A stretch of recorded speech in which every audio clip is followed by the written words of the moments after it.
Olá, que a paz do Senhor Jesus Cristo, que essa seja todo entendimento, seja com todos nós nesta tarde. Nós estamos aqui para a produção de mais um diálogo, e nesse diálogo nós vamos tratar de um assunto polêmico e muito importante para a Igreja do Senhor Jesus Cristo no Brasil dos nossos dias. Trata-se dos evangélicos e a questão da caridade à luz da Bíblia. Quando acontece um evento que nós temos ciência para discernir que é algo que incorre numa questão de disciplina da palavra, nós temos que tomar uma posição, né, para que haja tratamento dessa questão, né? Porque vivemos numa época muito difícil. O chamado pós-modernismo tem tomado de assalto os nossos dias, e a sociedade ela atravessa um período turbulento. O Brasil principalmente, né, atravessa um período de transição muito forte. O desemprego tem aumentado, a escassez tem aumentado e a margem de exclusão também tem aumentado consideravelmente. Nós passamos o dia a dia e nos confrontamos com pessoas que perambulam procurando algo, né? E na maioria das vezes não encontra. A questão nesse sentido é saber qual o papel da igreja nessa questão. Esse vídeo ele seguirá a mesma linha tênue da questão dos evangélicos que acham que é certo criar passarinhos em gaiolas, né? É uma outra questão, sendo que esta já pendendo para uma linha tênue da questão cultural, né, do indivíduo. Já a questão da caridade já é mais complexa e mais conflitante, porque diz respeito à moral do indivíduo, quanto religioso e quanto cidadão comum, né?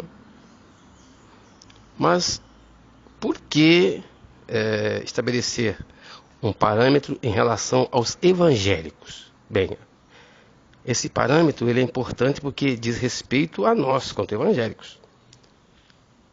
Se está escrito que nós, como igreja, não podemos nos conformar com este mundo, então, esta questão de não se conformar com o mundo, ela está intimamente relacionada aos fatores relevantes ao cotidiano do indivíduo em sociedade.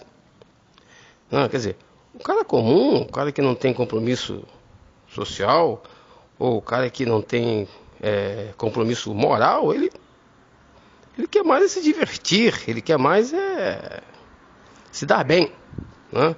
Quer dizer, a psique humana ela possui um aspecto hedonista, ou seja, a busca do prazer nas mais variadas formas. Tem gente que sente prazer em ver o sofrimento alheio. Tem outros que sentem prazer em ver um carro que bate e mata 4. Quer dizer, é o hedonismo do ser humano, né? Instigado por uma ação demoníaca. Então, meus irmãos, eu venho por esse vídeo chamar a atenção da igreja de um modo geral, né? Porque nós temos visto que a coisa ela tem carecido de um tratamento e não há tratamento. Por que eu resolvi tratar essa questão? Porque um tempo atrás, eu comentando com um irmão que é ligado à cúpula de uma grande igreja numa região metropolitana do Rio de Janeiro. Essa igreja é uma igreja grande, uma igreja que possui um número elevado de membros, sua membresia ultrapassa os 3.000. Então, um dos pastores dessa igreja, que é um dos líderes eclesiásticos, ele se viu diante de uma situação que surpreendeu, principalmente a mim. Uma irmã idônea, membro dessa igreja já há muitos anos, se viu na necessidade de comprar o seu botijão de gás.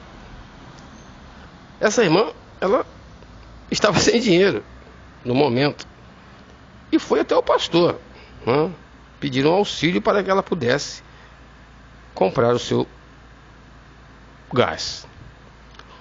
O pastor, sem titubear, ele virou para essa irmãzinha e lhe deu a seguinte resposta: irmã, eu não posso mexer no dinheiro da igreja para dar à irmã para comprar o gás. A irmãzinha saiu triste, cabisbaixa, nada disse. E esta irmã é uma membra antiga dessa igreja, e membro do círculo de oração.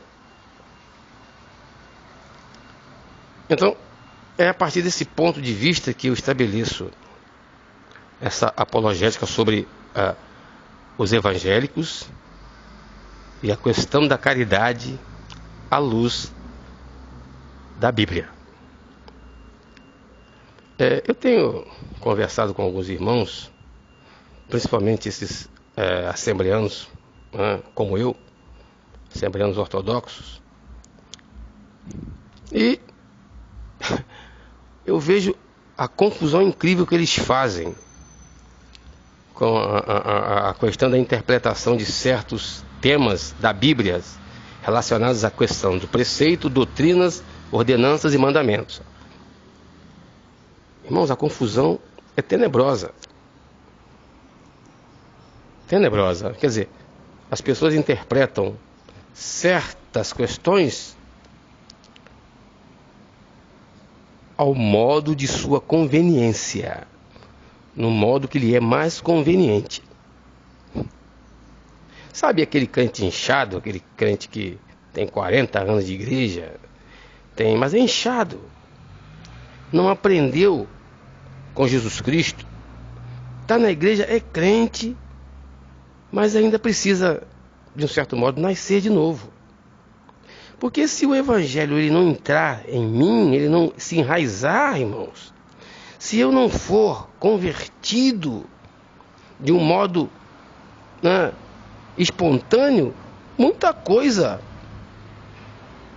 eu não vou conseguir fazer, porque o Espírito Santo só realiza a sua obra naquilo em que eu creio. Se você acha que você não tem obrigação de fazer caridade, fazer o bem, se você acha que você não precisa dar um copo d'água a quem te pede, dar um prato de comida ao faminto, porque você é salvo pela graça, você vai continuar assim, meu irmão, levando essa sua vida de crente, e torcendo a palavra de Deus, porque você está em conflito, porque se esconde atrás de uma apologética da Epístola de Paulo aos Romanos, que a salvação vem pela graça, e transforma isso num contexto de conveniência ao seu ponto de vista. É isso que acontece na maioria das vezes. O cara é cristão, é evangélico, mas ele é mão de porco, é suvina, então quer esconder essa faceta atrás de uma Bíblia. Aí erra, e erra feio. Por que erra e erra feio? Bem, vamos ao que nos diz o Evangelho de Mateus, capítulo 25, a partir do versículo 28. Vamos ler? Que nos diz Mateus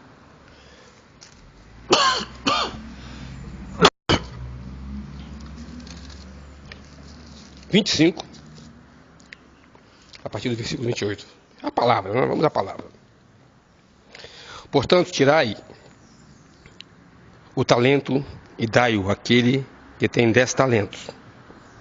Pois a todo aquele que tem, mais será dado, e ele terá abundância.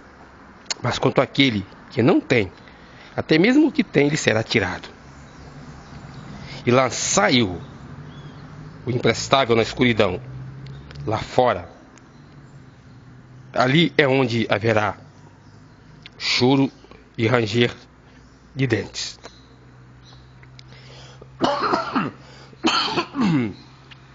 Quando o Filho do Homem chegar na sua glória, e com ele todos os anjos, então se assentará no seu trono de glória. E diante dele serão ajuntadas todas as nações, e ele separará uns dos outros, assim como o pastor separa as ovelhas dos cabritos. E porá as ovelhas à sua direita, mas os cabritos à sua esquerda. E o rei dirá então à sua direita: vinde vós, os que tende a bênção de meu Pai, herdai o reino que está preparado para vós desde a fundação do mundo. Pois tive fome, e vós me destes algo para comer. Tive sede, e vós me destes água para beber. Eu era estranho, e vós me recebestes hospitaleiramente. Estava nu, e vós me vestistes. Fiquei doente, e vós cuidaste de mim. Eu estava na prisão, e vós me visitastes. Então os justos lhe responderão com as palavras: Senhor, quando te vimos com fome e te alimentamos, ou com sede e te demos algo para beber?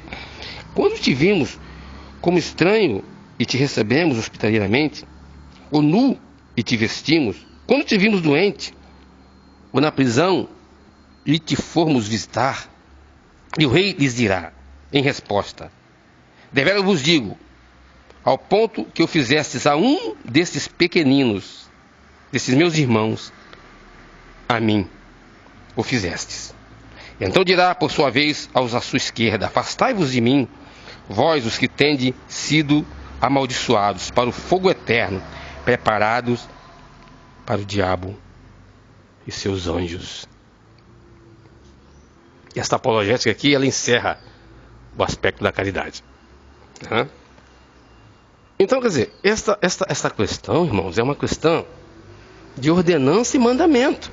Não é doutrina, mas é uma ordenança e um mandamento.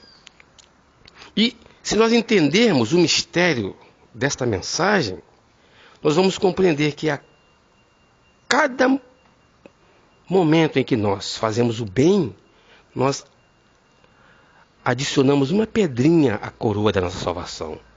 Mas em todo momento que nós deixarmos de fazer o bem que nos é proposto, nós retiramos aquela pedrinha da nossa salvação. Mas o que acontece? É necessário que haja conversão. É necessário que eu tenha nascido de novo, que a palavra ela entre em mim, para que eu não seja um crente nominal, um crente condicionado aos meus próprios pontos de vista, porque é o que acontece na maioria das vezes. Eu acho que eu não tenho nada a ver com o problema de ninguém, tudo bem, nós não temos nada a ver. Mas a Bíblia diz que o evangelho é repartir o pão. Foi assim em Atos dos Apóstolos. Todos eram compungidos e tinham tudo em comum, isto é, a comida, o vestido, a moradia. Eles repartiam com aqueles que mais careciam, porque eram principalmente os domésticos da fé. É a questão que está em voga aqui na passagem bíblica, os domésticos da fé. Então, quer dizer, eu estou inchado, né, no meu conceito de religioso, eu estou inchado na minha condição de crente antigo, né, e me escondo sobre a apologética da salvação pela graça. A salvação é pela graça, é dom de Deus para que ninguém se glorie. Tanto é dom de Deus para que ninguém se glorie, que o bem que eu fizer ao meu semelhante, eu não posso trombetear. Está escrito que a tua mão esquerda não veja o bem que faz a tua direita, e que a tua direita também não veja o bem que faz a tua mão esquerda. Esse é o entendimento da mensagem. A coisa é simples. Então, aí, continuando na palavra, nós vamos para Malaquias. Malaquias 3, do 8 ao 10. Leia a passagem, analisem o que diz o texto. O escritor, ao final do texto, ele diz: para que haja mantimento em minha casa. Trazei todos os dízimos à casa do tesouro, para que haja mantimento. Aí vem um intérprete, né? Subtrai essa mensagem, né? Aí pega o dízimo do Senhor, né? Vai comprar um carro, vai fazer a sua casa. Não é assim que acontece com alguns líderes que se apropriam da lã das ovelhas, né? Irmão, a palavra de Deus ela é muito clara. A palavra de Deus ela não confunde o homem, ela esclarece e nos traz uma responsabilidade singular. O que acontece é que tem que haver nascimento de dentro para fora. A palavra ela tem que estar enraizada na minha vida. Ela tem que estar entranhada. Eu tenho que amar a mensagem. Porque se eu não amar a mensagem, vou sair pulando de versículo a versículo, vou condicionar aquilo que me interessa. Eu vou apacentar a mim mesmo. É o que acontece por aí. Os caras apacentam a si mesmo, não o rebanho de Deus. E são desobedientes à palavra. Eles são desobedientes à palavra, porque a partir do momento que eu deixo de cumprir um mandamento, eu estou ferindo o restante. Se eu deixo de ferir um mandamento, eu firo o restante. Eu posso orar, posso jejuar, mas se eu não faço o bem, não é o que diz Tiago? Que a fé sem as obras ela é morta?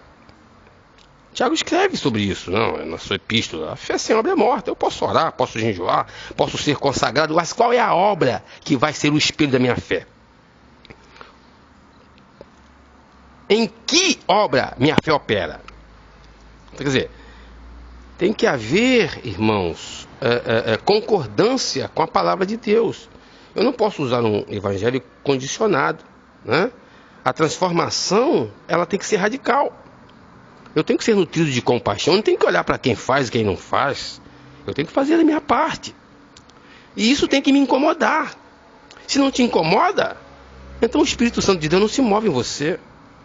Se eu não sou compungido a fazer como fazia o apóstolo Pedro e os discípulos em Jerusalém, o Espírito Santo não está se movendo em mim, meu irmão.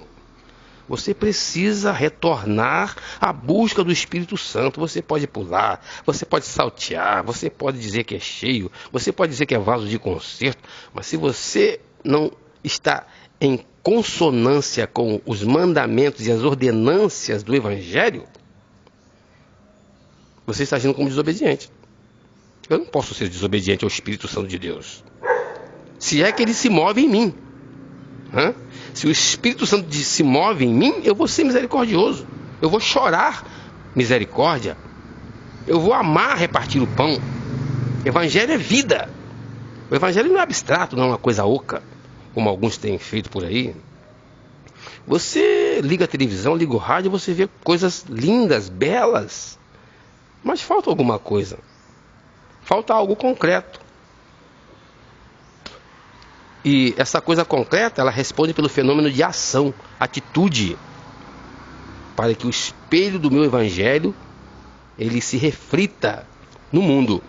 E aí sim, eu serei aquele cristão que vai fazer a diferença, não em palavras, mas em ação, em atitudes, em atos concretos. Seja um cristão, faça a diferença. dê prioridade à palavra de Deus e à sua mensagem, que é repartir o pão com o faminto, cobrir o nu. Eu tenho visto alguns irmãos, algumas igrejas humildes que têm feito bem, que têm procurado fazer a caridade na medida das suas posses, e também tem visto muitos picaretas que têm se aproveitado do que a igreja faz de bem, mas Deus trará isso a juízo. Não é porque o cara foi um picareta, pegou os víveres da igreja, da ação social e foi vender, que você vai deixar de fazer o bem. Não é porque tem picareta que pega as coisas da igreja para um mau uso, para comprar cigarro, cerveja, cachaça, ou seja lá o que for, que você vai deixar de fazer o bem, que nós vamos deixar de fazer o bem. O bem, ele tem que ser algo inerente à mensagem do Evangelho, para que o Senhor Jesus Cristo seja cada vez mais exaltado na terra. E a nossa atitude, a nossa ação, ela tem que se sobrepor à ação dos gentios. Os espíritas fazem caridade. Algumas correntes do catolicismo também praticam caridade. Mas nós não praticamos simplesmente a caridade. Nós levamos a mensagem do Evangelho, que já é uma caridade suprema, já é o princípio do amor, porque a salvação, ela é o primeiro princípio de caridade. A grande caridade nos foi dada como exemplo pelo nosso Senhor Jesus Cristo, porque Ele doou a si próprio, Ele doou a si mesmo por todos nós. Então Ele deu o exemplo de caridade. Então vamos doar. Se tiver em nossas posses, vamos fazer o bem. Você não vai pegar a sua casa e colocar um estranho dentro da sua casa, você que tem a sua família, porque nós vivemos dias maus, dias difíceis. Então a hospitalidade, ela tem que ser relativa, nós temos que ser prudentes. Eu reconheço isso, Está muito difícil de conviver hoje com as pessoas, porque você não sabe quem é quem. Existem pessoas malvadas, com maus intentos, mas um prato de comida, um copo com água, isso não vai colocar você em risco de segurança. Muito pelo contrário. Os anjos vão levar essa obra diante do Pai. E o nome do Senhor Jesus Cristo será glorificado. Porque a palavra de Deus, ela é viva e eficaz. E mais penetrante do que qualquer espada de 2 gumes. E que o Senhor possa, a cada dia, nos esclarecer. E que nós venhamos a cada momento perceber que nós temos que deixar de ser meros crentes nominais, meros evangélicos condicionais, e nos empenharmos para que a verdade cristalina da palavra penetre em nossa vida e nos faça conduzir como exemplo supremo da lei de Deus. Até a próxima.